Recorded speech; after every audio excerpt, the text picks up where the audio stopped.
2 Kings chapter 9. And Elisha the prophet called one of the sons of the prophets and said to him, "Get yourself ready. Take this flask of oil in your hand and go to Ramoth Gilead. Now when you arrive at the place, look there for Jehu the son of Jehoshaphat, the son of Nimshi, and go in and make him rise up from among his associates, and take him to an inner room. Then take the flask of oil and pour it on his head, and say, 'Thus says the Lord, I have anointed you king over Israel.' Then open the door and flee, and do not delay."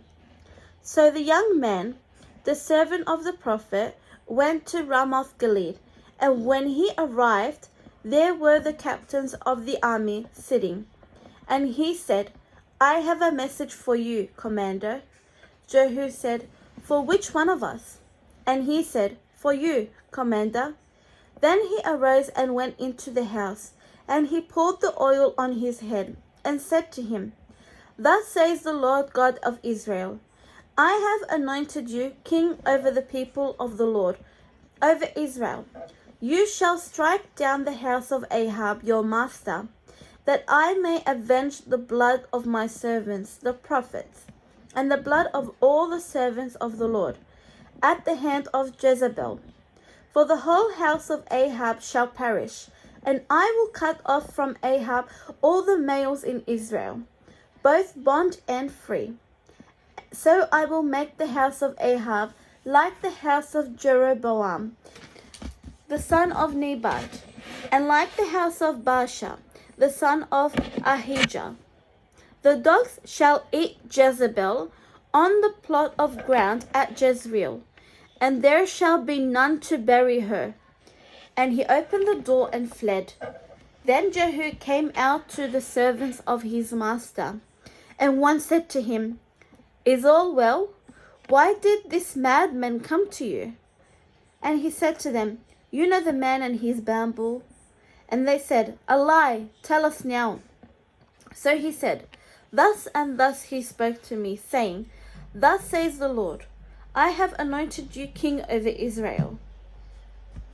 Then each man hastened to take his garment and put it under him on the top of the steps, and they blew trumpets, saying, "Jehu is king." So Jehu, the son of Jehoshaphat, the son of Nimshi, conspired against Joram.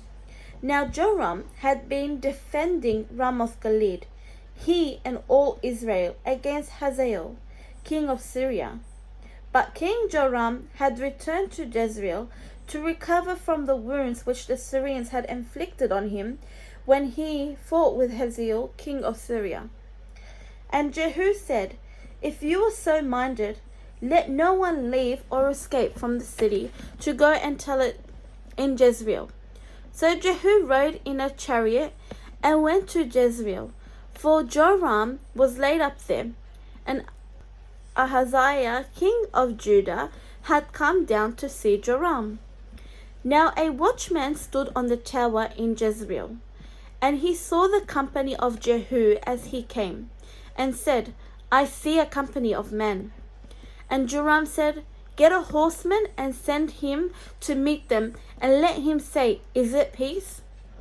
So the horseman went to meet him, and said, "Thus says the king, 'Is it peace?'"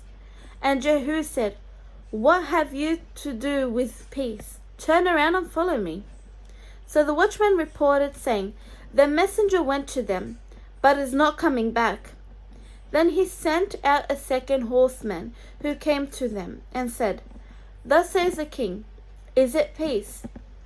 And Jehu answered, "What have you to do with peace?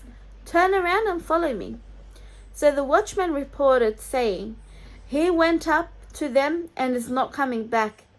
And the driving is like the driving of Jehu the son of Nimshi, for he drives furiously." Then Joram said, "Make ready," and his chariot was made ready. Then Joram, king of Israel, and Ahaziah, king of Judah, went out, each in his chariot, And they went out to meet Jehu, and met him on the property of Naboth the Jezreelite. Now it happened, when Joram saw Jehu, that he said, Is it peace, Jehu? So he answered, What peace, as long as the harlotries of your mother Jezebel and her witchcraft are so many? Then Joram turned around and fled, and said to Ahaziah, Treachery, Ahaziah.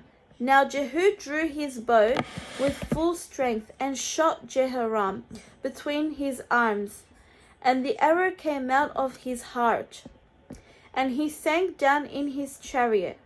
Then Jehu said to Bidkar his captain, Pick him up and throw him into the tract of the field of Naboth the Jezreelite. For remember when you and I were riding together behind Ahab his father, that the Lord laid his burden upon him? Surely I saw yesterday the blood of Naboth and the blood of his sons, says the Lord, and I will repay you in this plot, says the Lord. Now therefore take and throw him on the plot of ground, according to the word of the Lord. But when Ahaziah king of Judah saw this, he fled by the road to Beth-Hagen.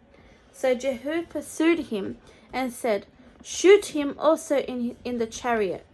And they shot him at the ascent of Gur, which is by Iblim. Then he fled to Megiddo, and died there. And his servant carried him in the chariot to Jerusalem, and buried him in his tomb with his fathers in the city of David. In the 11th year of Joram, the son of Ahab, Ahaziah had become king